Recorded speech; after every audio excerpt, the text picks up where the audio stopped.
DNVR Fantasy Podcast, presented as always by DraftKings Sportsbook, America's top-rated sportsbook. Download that DK app and use promo code DNVR when you sign up. Jake, welcome. Thank you, Andre. Another first for you here at DNVR. We've got our guy back from Serbia, superstar producer, international fame and superstar producer Kalle. Frankly, kind of the brains behind this whole operation with DNVR Fantasy. We're not going to talk up Kalle much more than that, but he is an integral part of this show, and he's mic'd up. He's got some takes. And unlike other pods, we welcome them. He will not be bullied out of these takes. You got to be a DNVR insider to get all these inside jokes I'm spitting here. Kalle, how are you doing? You speak English still? I do speak English. I'm having a great time. Ready for another season of DNVR Fantasy. Shout out. We've already got a bunch of people watching the show. So thanks for hanging out and participating in the comments. It's incredible. Kalle fighting jet lag to be here. So just a true superstar. But yes, this is an annual tradition. It's a tradition we have during football season. We gather our best fantasy minds and football minds as well. As our network only grows more, just added Jake to the team. He wanted to hop on, and we got to get those draft boards set for you. Get those fantasy draft cheat sheets out so that you can dominate your friends in the coming weeks leading up to the NFL season. And that's really where we start off here is guys we would build a draft around, and for lack of better words, our guys. Our guys. Plain and simple. Our guys, man. So you can kick that graphic up. There you go. There's some I don't know. Did we go too mainstream on this, Kalle? What's your initial assessment since you made the graphic? I think we've got good variety in here. There's a couple guys I would consider sort of some early sleepers in here. I think we've got some guys that we would, are maybe not mainstream that we could build a draft around. And we've got a couple of blue bloods in here for you as well. So who wants to start? Let's start with Jake. Kick us off, Sure. man. What's your number one our guy here? I'm going to start with Alvin Kamara, running back, New Orleans Saints. Honestly, this is more of a fade the quarterback room than anything type of pick. I am not a Jameis guy.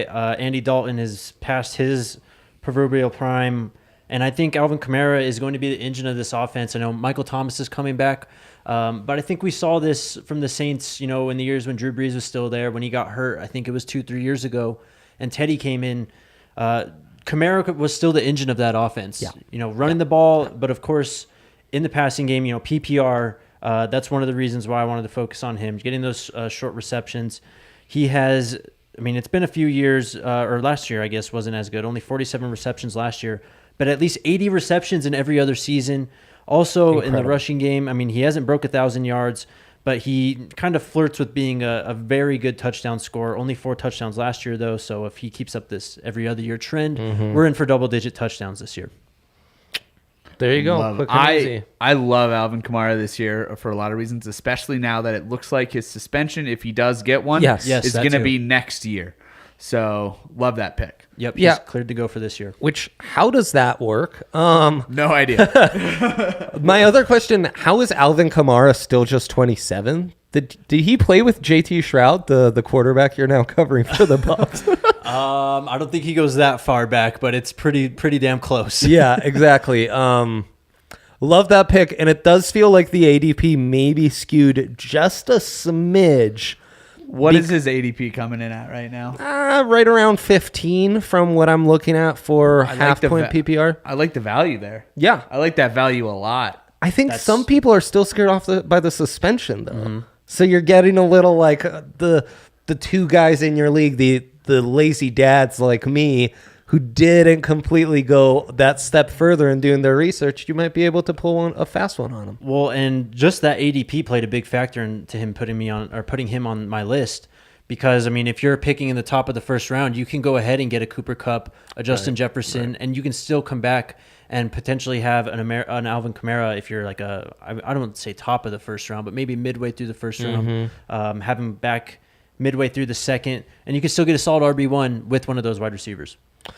Kale, give us your first guy. My guy is Travis Kelce, and this might be very mainstream, but I'm workshopping a take that regardless of where you're picking in the first round, you should be picking Travis Kelce. There's so much depth at running back and wide receiver, and there's question marks at both those positions on the high end as well, that going with the guy who's going to be a number one, clear-cut, bona fide tight end one this year, who's going to put up wide receiver numbers in a position of scarcity, I think it's a no-brainer. I think you should be drafting Travis Kelce anywhere past 5 and really not thinking twice about it. Yeah, and last year I drafted him, felt like a smidge of a letdown, and then things picked up, but without Tyreek Hill. I mean, it's a no-brainer. Yeah. I like that Kale's kind of fading the faders here because I feel like Kelce's getting a lot of, let's say, negative hype. A lot of people kind of calling the curtain too early, I think, on Kelce's career. Yeah. And I think with Tyreek Hill obviously gone, he's going to be playing a massive factor this season. Great point. Greatest tight ends in NFL history. They seem to prolong their careers longer than you'd expect. Shannon Sharp, Tony Gonzalez, Antonio Gates, Rob Gronkowski. He's fading the fade. You're fading the lazy dads. I'm fading myself. I've been a Jonathan Taylor hater for a gajillion years. I mean, what was there to fade? The guy just runs for yards over and over and over. Big thing for me is anytime you are already a fantasy stud and you get a massive upgrade at quarterback, I'm all in, and I'm all in on JT. If anyone's not taking him first or even second in your league, I mean, praise whoever you praise and just take it and run with it. Definitely a guy I would build my team around, any format, any league. There's some of these guys who you do need to worry about. When's that drop off going to come? I think JT's got a few more prime years in him. And I don't think we need to go into too much more depth on that. Jake, why don't you go with your second guy? Yeah, Mike Evans. Obviously Brady's coming back, so that's one of the main reasons in that bump. But even without Brady, Mike Evans has shown that with Jameis Winston at quarterback or whoever it was filling in, this guy can produce. I mean, he's not probably the best option in terms of a PPR wide receiver one, but in terms of yardage and touchdowns, this guy is just going to be able to produce. He's always been able to produce. Probably one of the more underrated and consistent wide receiver ones in the NFL. Low-key one of the most productive first 7 years of their career in NFL history. Yep. Kale, your guy up next gets me excited. I think a lot of football heads are going to be hyped on this one. This is a very popular pick in fantasy football Twitter. Yeah. So T. Higgins is my next guy, and I'm going to get into a little bit of the scheme why I feel it. I think the Bengals really struggled against those two high shells last year, which they didn't get a lot of. They were excellent at beating cover 1 and cover 3 last year, and I think that's going to be a counter to such a really, really potent offense, is that teams are going to hit them with these two high shells in this cover 2 system. And I think T. Higgins is built ideally in that system to just eat, because Jamar Chase is going to have that second safety shadowing him almost on every play now. And so they're not going to get as many one-on-ones where just go balls go that way. And so T. Higgins, I think, is the better zone eater. I think he's the better route runner of the pair. And I think in a PPR league, he's just going to eat catches this year, almost in a Jerry Jeudy type role. Plus, he's really, really good at that high point ball as well. So you have so many options for him getting the ball in a scheme that people are going to be playing against him that is meant to take their wide receiver 1 out of the game. There you go. Did you know Kale had that in his bag? I did not. The cover 2 revolution. Yeah. He's just going to throw that at you 10 minutes into the show. Let's go. Let's talk single hivers too high. Yeah, absolutely. That's how we do around here. I'm probably all in on just about everyone on that Bengals offense this year. Within reason. I'm not going to draft Joe Mixon in the top 3. I'm not going super high on Joe Burrow, but T. Higgins, Tyler Boyd, I'm just in on them all. It's what's there not to like right now. Exactly. Yeah. As you mentioned, they only improved on the offensive line, so everyone I think is going to see at least an uptick in consistency. Yeah. I don't know if at the end of the year production in all those facets is going to be upped, but I think this is just going to be a better football team all the way around. I will go with my second guy, insanely from my own alma mater, something I never thought I would ever say. But Austin Ekeler from a little western state is my second guy. I know this is a very popular pick. He is ADP 3, top 5 in a lot of leagues. He's just become... It's not even Danny Woodhead. He's become like the Darren Sproles of this generation. Yeah. He's a guy I'm going to target heavily in dynasties because the shelf life of most running backs is going to be minuscule. And when you have a guy who's kind of a wide receiver out the backfield, that shelf life gets extended almost 2x. And, it's just the targets, the production. The kid is so tough, such great football intelligence. Despite that, small frame, he's proved himself to be extremely durable. And the way he's used, you're not getting as much heavy tread on the tires as you are other running backs. So there's just, I love the talent. I love the offense, but I also love kind of the structure he's in that makes him feel like about as safe a running back as you can get with an early first-round pick. Yeah, I agree. It feels pretty safe. I do have to ask, though, are you not concerned about Isaiah Spiller coming in? Love me some Isaiah Spiller. I actually think they've got some real talent back there. It just doesn't feel like that's ultimately going to matter because the money downs, Eck is who they rely on. He, despite his size, phenomenal pass protector, just tough as nails. So Isaiah Spiller starting the season, I think, injured also. Right. I love the scheme that they run there, too, for the running backs. Yeah. It really just so many short dump-off passes and screens to the running backs on the outside. In a PPR league, they're just going to eat. That's kind of their running game is the short passing game, right? This is something we were talking about on the draft pod 10 years ago. And that's translated to the NFL. We've heard their coach talk a million times about the run game and how it doesn't really impact the play action game, right? That's why NFL Twitter goes crazy over him. So I just think there's a million factors that make Austin Ekeler the rare, pretty darn safe top running back pick. Let's switch it up. Kale, give us your third guy. Third guy, I'll be fast. Aaron Jones. I think he's going to be the number one, if the number two passing option in that Green Bay offense because they have to throw to someone. Crazy. They have to throw to someone, and Aaron Jones is good at catching footballs. And the way I really like to describe Green Bay's defense is they take these long, big, explosive plays, but they take what's easy to them a lot of the time. And it's almost built around, for a basketball metaphor, layups and three-point shots, similar to the way Golden State is. And so I really like that for them because he's going to be able to catch these short dump off passes, little slants, little bubble screens, that type of thing. Aaron Jones, I think, is just going to be the guy that catches a lot of balls in that offense. So much trust with Aaron Rodgers, too. I mean, watching some tape, kind of preparing for a potential Aaron Rodgers trade to the Broncos last summer, it was crazy how much of that quick game really is a massive part of that offense. Yep. And Kale, I was blown away. He had over 50 receptions, under 65 targets. You never see that kind of efficiency. It's crazy efficiency right there. I also like the value. You can get Aaron Jones probably, I don't know, way lower than I think other guys that are going to catch the amount of passes he catches goes.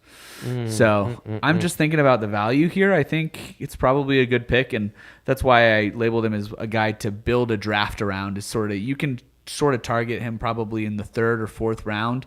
Take him, set him, and forget it. In some ways, the Austin Ekeler case.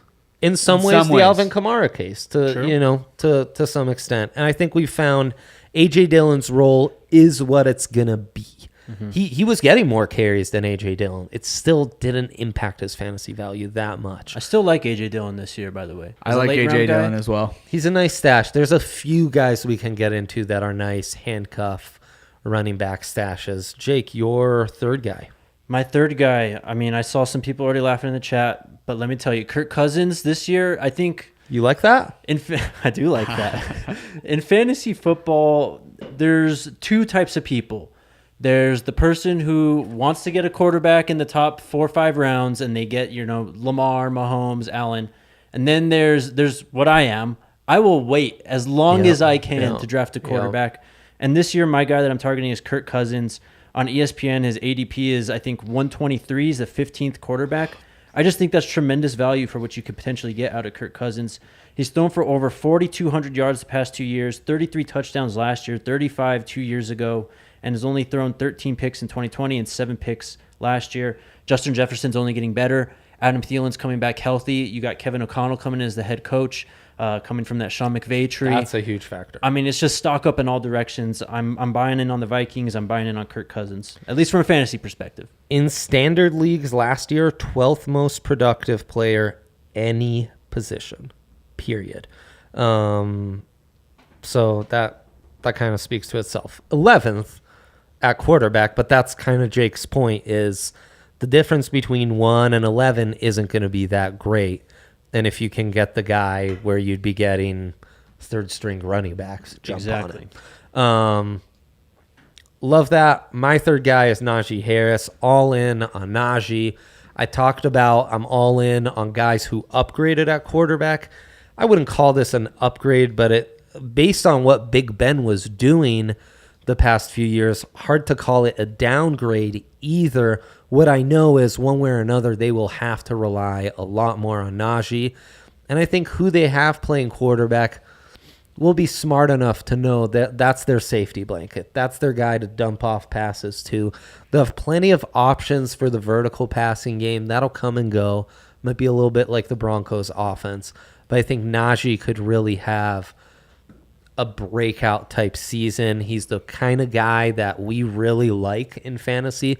I mean, we've all danced around it, but all the running backs we've been giving out have a heavy impact in the passing game, and that's because modern fantasy football, it's mostly PPR, it's mostly half PPRs, and even if it isn't, you want that extra value from all those receiving yards and what have you. I just think his value is going to increase in that game. It's Najee catching up to NFL speed and being better in year 2. And, I mean, don't underestimate the fact that unlike Jonathan Taylor, unlike Christian McCaffrey, some of these other guys, he didn't come into the NFL with a ton of, 300 carry seasons. Bama's been very good the last 5 or so years of really splitting carries with their running backs to where when they come to the NFL, they still have very fresh legs. And if you watched Kenny Pickett at all last year, you'll know how comfortable he is with dumping the ball off and just kind of checking down. You mentioned it when you were talking about Najee in terms of PPR. I think that's going to be a huge part of his production. Are we at all worried about the Liz Frank sprain and the reports of lightened workload, though? Yeah. Those are concerning for sure. With the running back health, always concerning, but he's just going to have to be Superman for the Steelers. I agree. And also, it seems like the value on him is half decent. It seems like not everyone's a believer, and he can be had right around that late first. So, yeah, if that's what I'm looking at, I will jump on Najee Harris, no doubt. I will take on the risk. He might catch less passes this year. That would be my only worry, just because I think they're going to have a little bit more of a vertical aspect to that game, because Ben Roethlisberger was 31st in the league in passes of 20 plus yards thrown. Yeah. Mm-hmm. So that would be my biggest concern with the Najee pick, but he's also on my list, so consensus.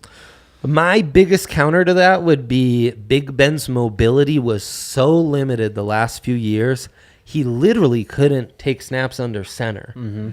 The impact that has on a running back is massive, to where I was criticizing the pick. I was against Najee coming into last year because it was he's going to be so hindered in that offense. It didn't matter. Now you're actually going to have a quarterback who can take snaps from under center, give him that head of steam running out of the eye or whatever. I think that's going to make a world of difference. Kale, give us your fourth, an old muse of yours. An old muse of mine. Still love him again this year. Jalen Hurts was one of my studs last year that helped me win a couple leagues. Yeah. He was one of the guys I built my draft around last year, and I'm going back to the well. I just think he's going to get a lot of those rushing yards. I think he's one of those guys that has a really, really high floor as the quarterback at the quarterback position, and the value on him for some reason is still really good. People are not drafting him as highly as they should. So I actually like him better than Lamar this year. just because I think that Eagles offense is going to be absolutely brutal to go up against week after week, and they've got a really weak schedule. I mean, A.J. Brown coming in, that helps out the passing game quite a bit, so I'm a fan of that.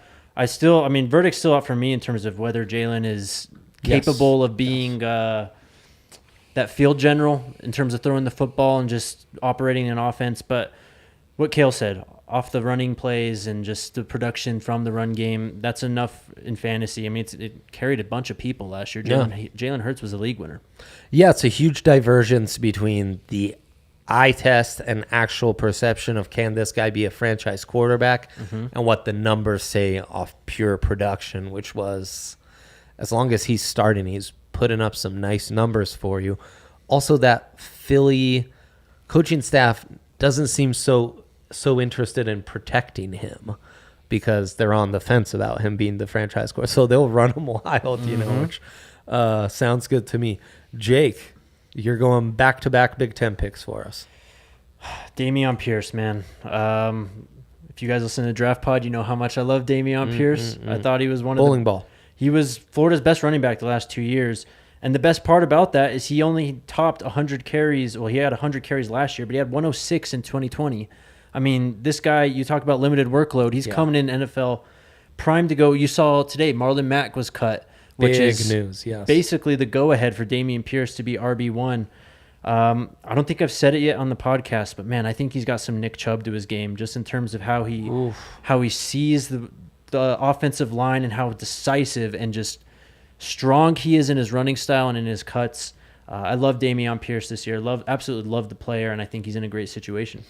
RB 34 for ADP right now. I think depending on when you drafted, that could have swung drastically. But still, that's kind of been a hot name among all the rookies. Are you buying that with Dameon Pierce? Are you a little skeptical, Kale? It breaks my cardinal rule of fantasy, which is to avoid bad offenses. I 100% understand. I'm telling you, Dameon can run, though. Okay. I will go Deebo Samuel. I think we got a little too caught up in Deebo saying he didn't want to be utilized the way he was utilized last year in the switch at quarterback. He got his money, right? Yep, he's paid. So that was a negotiation tactic. They're going to use him exactly as they used him last year. Absolutely. If not more. He's got a less experienced quarterback who's also a much, much, much more dynamic athlete, which I think should make the kind of plays Deebo really excelled in that much harder to predict or key in on. I just want to be able to sit on my couch or at the DNVR bar on Sunday, and when the Niners are on, be able to root for this guy. From what you can see from my first three my guys and even my fifth my guy, I am strongly suggesting you attack running backs often and early because if we're keyed in enough as football guys, we're going to find our wide receivers. We're going to find our quarterbacks. Tight end, look, you can make a priority list. It's not that hard. It's one position. It's not going to swing your league. But Deebo's one of the few wide receivers I will make an exception to. If I'm drafting late in my league and I can get a Najee, I can get an Alvin Kamara, and then double down on Deebo or vice versa, I'm in heaven. Sign me up. I think in on Deebo. This is Kyle Shanahan's pipe dream in terms of offensive scheme and just versatility. This is what it's all been building up to. All those years in Washington, Cleveland, now in San Francisco. I think this is what he's been trying to do this entire time. Just be as versatile and multiple as you can in so many different ways and have these players like Deebo Samuel, Trey Lance, just so much. I mean, they can attack from anywhere in the field. And with Deebo, that's just one of the calling cards of his game. Going back to that contract negotiations thing, I can't be convinced that was not just a negotiation tactic, saying that he didn't want to be used as wide receiver or the wide back, as he calls it. Yeah. That's just his game. He knows his game. He knows what's going to get him paid. He's going to go back to that, and San Francisco and Kyle are going to ride that. Yeah, that was the scouting report back to South Carolina. Runs like a running back, Yep. and boy, the Shanahans have figured that out 1,000%. Close us out, Kale. We already talked about my last guy. Yep. So, go all in on Najee Harris. I think he's going to be really good this year. Enough said. You've got one more too. I have one more. George Kittle. Oh, George Kittle. I'm sorry, I forgot about him. Well, just kind of the same thing I said then. I mean, especially with Trey Lance. I mean, this is a guy, of course, he plays tight end. That's the security blanket position. Kittle's been hurt and has been struggled to really produce as high as he did the past few years. I think this is a great opportunity to buy low on Kittle and potentially get the tight end one. ESPN has him at tight end number 5. So I love being able to buy low on that right there. Yeah, when Kittle is on, another guy kind of similar to Deebo, just kind of special to watch. I close it out with Aaron Jones. Again, much like Hale's Najee pick, we've been on this already. 2 consensus for us. We did not pre-establish this, just let it flow. And yeah, he just feels another supremely safe running back. I have such buyer beware adage in selecting my running backs because sure, I'd love the guy that's putting up 23 points per game, but I'm probably going to be okay if I have those 2 to 3 running backs I can rely on for 13 plus per game. Aaron Jones gives me that guarantee that so many others don't. I'm skeptical of DeAndre Swift in that offense. I'm skeptical of Dalvin Cook. There's a lot of these running backs that scare me off. I won't get into some that we're saving for segment 2. Aaron Jones, though, so consistent, especially in a PPR format. What's there not to like? All right. That will do it for our guys. We've got more dudes we are targeting in our drafts that I want to hit in just a second. Always fun talking about our late round sleepers, especially with a couple draft nerds like Jake and I. But before we do that, the wait is almost over. A new football season is about to begin. Get ready for the NFL Week 1 action with DraftKings Sportsbook, the official sports betting partner of the NFL. To celebrate the return of football, DraftKings is giving new customers a can't-miss offer. Bet just $5 on any football game and get $200 in free bets instantly. Everyone can experience the thrill of DraftKings. It is just having like college football on Saturday. It was like such a reminder of how amazing it is to also have action. Oh, yeah. And it's just at the tip of your fingers. DraftKings Sportsbook, they're giving you those buyouts as fast as ever. It's just, the app is dope. All the odds boosts, it's all just amazing. So yeah, what's there not to like? Download the DraftKings Sportsbook app now and use that promo code DNVR to get $200 in free bets instantly when you place a $5 bet on any football game. It's code DNVR only at DraftKings Sportsbook, an official betting partner of the NFL. Must be 21 or older. Colorado only. Bonus issued as free bets. 1 early win token issued at opt-in. Moneyline bets only. Deposit and wagering restrictions apply. Eligibility and terms at DraftKings.com/football terms. Gambling problem, call 1-800-522-4700. All right, we've talked about our guys, but it doesn't just start with our early targets. There's also late sleepers to hit up.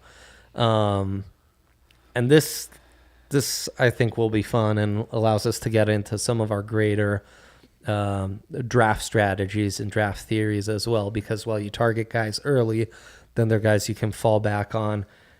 Jake, I see a sly smile though there. Do you have a late sleeper ready to go? I think I do. I'm seeing him on ESPN as the number 41 wide receiver, 96 overall. Give me Allen Lazard. I am buying in on Allen Lazard this year. You've heard a lot about Romeo Doubs hype. We just talked about the running backs. But Allen Lazard is someone that has shown chemistry with Aaron Rodgers and has shown the ability to produce. I know he's going to be launched into that wide receiver 1 role. Regardless, someone has to catch passes in Green Bay, and it's someone that has done it already before. He's just in an elevated role.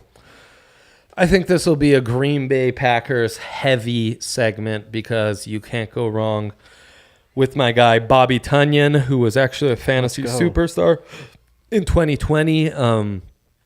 Was just injured last year, but you can find him very low on tight end lists. And I don't understand why, because we've seen the production. We've seen that chemistry with Aaron Rodgers. Yes, we don't know if he'll be healthy. You could say that about half of the guys in the top 150 ADP. So give me Bobby Tonyan. Kale, what angle are you going to take here? I'm going to throw out a couple names here and just go with Drake London, Chris Olave as a combo. And the reason is I love taking flyers on young receivers late because you never know who's going to pop. And if you take a couple of those guys, a couple of years ago, I took CeeDee Lamb and Jerry Jeudy late. Jerry Jeudy didn't end up popping that year as far as points went, but CeeDee Lamb did. Won me a couple of weeks. And so I love the idea of taking a combo of those two guys or a combo of a couple other guys, depending on who you like. Those are my two favorite from this last draft, especially since Skyy Moore is going to be going a little bit higher because of his position with the Chiefs offense. I love Drake London, and I love Chris Olave late. Absolutely love it. I love Drake London. You know this. Drake London's a beast. I do worry about who's throwing passes to him, and that the Judy reference might haunt us on that one. But they're late flyers. You can't go wrong with late flyers. Well, if we're going the rookie wide receiver angle, I'll throw two more at you. Romeo Doubs. We are all in love with Romeo Doubs. Shout to our guy, Justin Michael, who's been on it all along. It was no surprise. He was kind of a darling coming out of camp. The lower drafted of their two rookie wide receivers behind Christian Watson, but much more of an NFL-ready game. And a guy who, in some ways, resembles what Davante Adams was coming out of college. That's to say, look, Davante Adams, more elite physical traits, like actual physicality to his game, but that being able to high point passes, great body adjustment, always able to kind of put the corner on his back hip and box him out, use his body well, really savvy red zone target. I just think Doubs is a great target. Just a guy I picked up in any dynasty league, had the chance in. And then give me Treylon Burks, who that offense is going to be orphaned without A.J. Brown, and he's a guy you can manufacture touches for and will feed in to what that Tennessee offense and team has really been under Vrabel as having more of a physical adage to them. Big, strong dudes. They draft big, strong football players. Exactly. And that's what they do. They want to be physical. They want to line up and intimidate and make you feel them. And that's what Burks is going to be able to do. Do you have a couple more names to throw our way, Kale, before we move on? I just had Pat Freiermuth. This is a guy that won me a couple of weeks towards the end of last year. He was a really, really solid player for me down the stretch, and he's being totally underdrafted yet again this year, I think, because of the questions people have around their offense. The dude can flat out play, and that shows when you watch him. I think he's going to catch a lot of passes. I mean, they run, if anything, like the last couple of years, they'll run a gazillion tight end stick routes. Yeah. So might as well just catch some passes. He's probably going to be a boomer bust play because of touchdowns, but on the weeks he does have touchdowns, that's going to be a good play for you. You get one more sleeper. I was going to say, let me get on the rookie wide receiver level. I'm going to go with Alec Pierce out of Cincinnati, playing for the Indianapolis Colts now. I mean, Michael Pittman Jr. is, I wouldn't say he's established yet, but he's well thought of in his position on the Colts. Yeah. Paris Campbell hasn't really lived up to it. Not at all. This is a huge opportunity for Alec Pierce, who is someone, what's a comparison? Almost like, I don't want to say Chase Claypool, but he's a size speed guy coming out of Cincinnati. Tim Patrick might be a good comp. Yeah. I like that. And he's someone who has shown the ability to kind of tightrope the sidelines and go up and make catches above his body with Desmond Ridder throwing him the football last year. I'm still buying Matt Ryan. I'm not leaning into the Matt Ryan decline just yet. I was encouraged by what I saw last year. I think many of the errors that we saw were just rookie head coach and Falcons incompetence last year.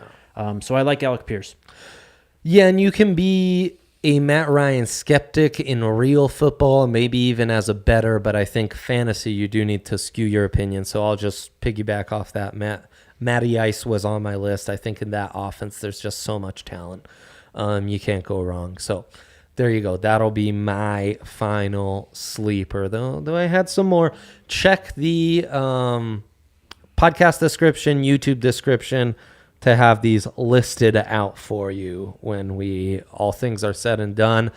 But we've been too positive thus far. It's way too positive. Way too much hype. Time to get a little negative with our stayaways. Guys, we are actively staying away from on draft day. We are going to be quietly fist bumping when someone else drafts them, or extremely sad when they're the best player available per ADP in our redraft leagues. One caveat, we all get a veto on our stayaways. So if you want to use a veto on one of our stayaways, that's your time to step in and make your case for why we are off. Kale, why don't you start us off with your stayaway? All right, my very first stayaway is a guy I grew up with, and he's one by the name of Christian McCaffrey. Oh, no. Don't do it. He's burned me too many times. Just don't do it. He's going to get hurt. And as much as I know he has the highest average points per game of any player in fantasy history when he does play. It's crazy. But he's not going to play all 16 games. Don't do it. Stay away. Yeah, you just don't want to draft and have as many ifs as C-Mac has. If he plays less than 12 games, you will not win your league if you use a top 5 pick on him. And you're going to have to use a top 3 pick probably? Yep. We blame David Shaw, I think. He's definitely on there, on the list. Yeah. Jake, stay away. Stayaways, I'm going to go with Matt Stafford. Ooh. I'm going to fade the Super Bowl MVP. I think that this elbow injury, the longer it looms, the more concerned I get. Yeah. I mean, they've already said this is not a typical NFL quarterback injury. This is a minor or a Major League Baseball pitcher's injury. That doesn't sit well with me. The schedule gets so way terrifying. tougher than it was last year, and I just don't think this team is as good. They're still really good. I just don't think they're as good. No Vaughn, no Odell. I'm not buying into the Allen Robinson hype. He really hurt me last year, so I'm not prepared to go back to that one yet. I just last year was just not Cinderella, but it was the ideal run for the Rams. Yeah. I don't see it happening again this year. Man, you guys are making me sad. I considered a veto on the C-Mac. I think I saw it in Kale's face. He considered a veto on that Stafford I got a look one. from Kale right there. Yeah. This one will probably break some more hearts, but I hate to say it. I can't believe Saquon Barkley's still. I'm using my veto. Ooh. I'll finish my case and then you can make your counter case. I can't believe he's still like top 12 ADP. Let me get accurate numbers for you. Okay, maybe top 16. Where I'm looking, he just can't stay healthy. That offense is garbage. And dating back to his time at Penn State, where he was averaging under 5 yards per carry, are we sure Saquon's a good running back? Are we sure his vision's actually good? I'm not sure. Here's my counter argument. He's bound to have some regression to the mean at some point health-wise. Can you not argue that for Christian McCaffrey, though? Okay, you could. Nobody used their veto, though. He's bound for some healthy regression to the mean, and this current front office and this current coaching staff has absolutely no benefit for them for Saquon staying healthy past this year. So they are going to run him into the ground. We're talking 20 touches a game, and I really just think he's going to get the ball in every which way. They're going to throw him passes. They're going to run him up the gut because they've got no other options in this offense. Fair enough. It's also an offensive staff that wasn't really running the ball much in Buffalo. Yeah, that's true. You make good points. Yeah. I respect it, though. Kale, give us your second stay away. My second stay away is actually a guy that was on Jake's list, and it's George Kittle. Oh, man, shots fired. I think you got gotta veto. Veto. I'll use he's just another guy that I have questions about the health with, and I, in general, am just trying to avoid that 49ers offense because of so many questions around it. I know Trey Lance is just going to be, we have no idea what we're going to get from Trey Lance. I think he's going to be good, but we don't know that for sure. Yeah, that's fair. And so I'm avoiding that offense just until I have more answers. And so plus with the injury bug, it's just two red strikes for me. Fair enough. I would argue I think that Kittle is possibly the safest option that you could get in terms of offensive players from San Francisco. Of course, the running backs are going to be a mess. I mean, maybe it's a conversation between Deebo and Kittle, but I just think Kittle, when healthy, he's almost guaranteed 8 to 10 targets a game, and the guy has the ball in his hands. You've seen what can happen. Interesting. You guys have torn me enough to where I won't be targeting George. There you go. Will I actively stay away? I don't know. Hard to say. I'll stay on topic, though, and say San Francisco running backs are a stay away for me. I agree here. This has become like Patriots running backs for me, where it's just like enough already. I can't make sense of it. I get myself excited about Morset and Trey Sermon, which, like, God, I got to figure out a way to dump him in a million dynasties after spending like a low first on him. And love me some Elijah Mitchell. He was a guy I was kind of hyping up at the end of the draft last year, but it's not worth it. It's the definition of a stay away. I'd love to have some stock in the eventual starter in that, but it's not going to be worth the dumping of assets that it's going to require to finally get basically this Russian roulette right. Mm-hmm. And so I'm just going to wash my hands of it and stay away. That's fair. I've been a Mostert guy the last couple of years, and it has not been a fun ride. I'll tell you that much. Yeah, it's been a sad ride. Let me piggyback on that take a bit. I'm going to fade Clyde Edwards-Helaire. He's a big stay away for me. I just don't think he's lived up to that draft billing. And we've seen just Kansas City's ability to really plug and play at running back. And they've shown that they're not afraid to do that. Even though CEH was taken in the first round, they haven't been shy to put other guys in there. I mean, Darrell Williams just straight up outproduced him last year in less games in rushing and receiving. Darrell Williams in Arizona now. So I'm looking at guys, Jerick McKinnon, Isaiah Pacheco, and also Ronald Jones is on the roster. I'd rather take flyers on all those guys in rounds 14 plus than whatever the hell CEH is going for. I think that's a solid note. Kale? Another stay away? Yeah. The Broncos backfield.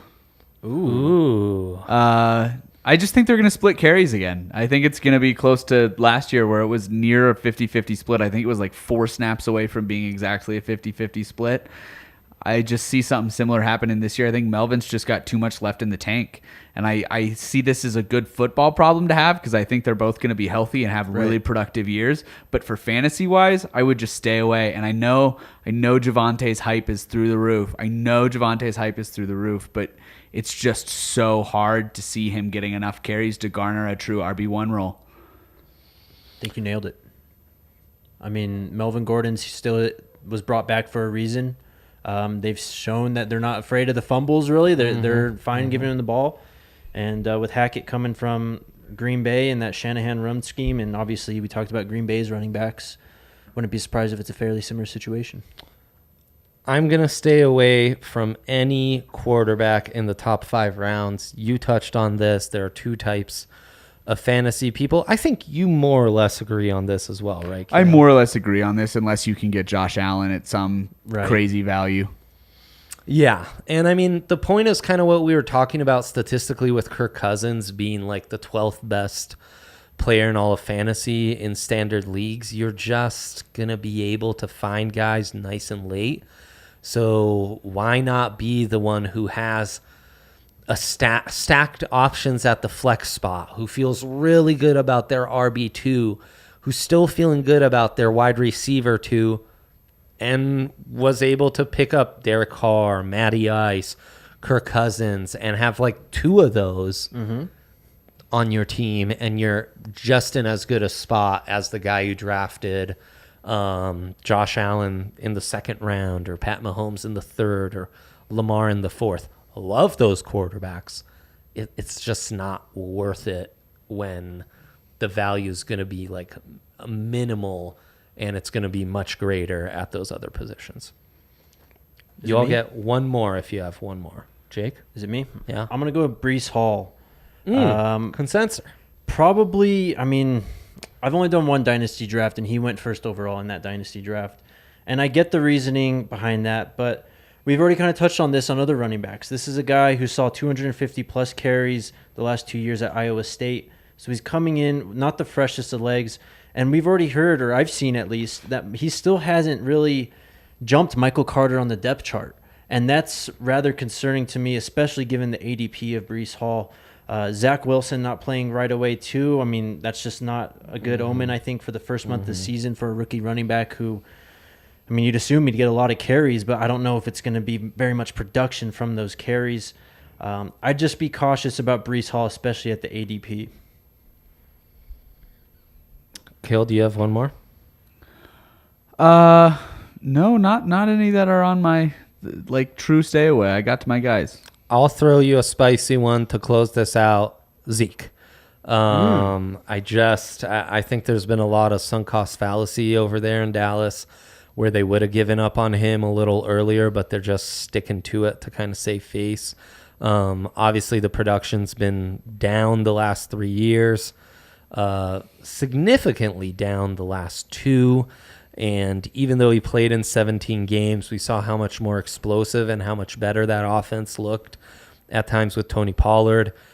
His targets and receptions, I think those will kind of drop off as well. I don't think he's the same guy. I know he's 27, but with running backs, once you start to see a downturn, I can't think of many dudes who've like flipped that narrative outside of like Ricky Williams, which was like very extenuating circumstances. So yeah, that's pains me to say it. I think that's kind of a hot take, but it's right in line with what I've kind of been trying to tell you guys is I'm going to go really safe on my running backs early, and they then take my flyers later on, especially on wide receivers, especially on quarterbacks. So, yeah, I think that's going to do it for our first. Real quick, though. Yes, please. I used my veto, but I think I'm buying into Zeke this year. I think last year with he had a PCL injury, not a very common injury, 1, and 2, also a pretty, it's not a scrape or a sprain. Yeah. And I just think that this offense they got to be more diverse. I mean, they lost Cooper. I mean, you have Gallup kind of coming back from the injury. Right. I think it's just ripe to getting back to running the ball with Zeke. Feed him. Yeah, fair enough. Pollard's there, and I guess maybe what it comes down to is I don't trust that coaching staff either. Sure. I mean, that's a huge factor of it, too. Yeah. I mean, I think the guys we liked, sexy coaching staffs. Right. Oh, yeah. The guys we don't like, pretty coaching staffs. I really appreciate you guys all tuning in. I see some great questions. The best ones we will save for our show next week. Hit us up in that members-only Discord on the DNVR Lounge. Thank you to producer Kale, back from his international stardom to do this. Always a pleasure. Thank you, Jake. This was phenomenal. We don't get to talk enough NFL football. This was fun. Soon. And thank you all for tuning in. Final thank you to the presenting sponsor, DraftKings Sportsbook. Use that code DNVR for the #1 sportsbook in all the land. We out.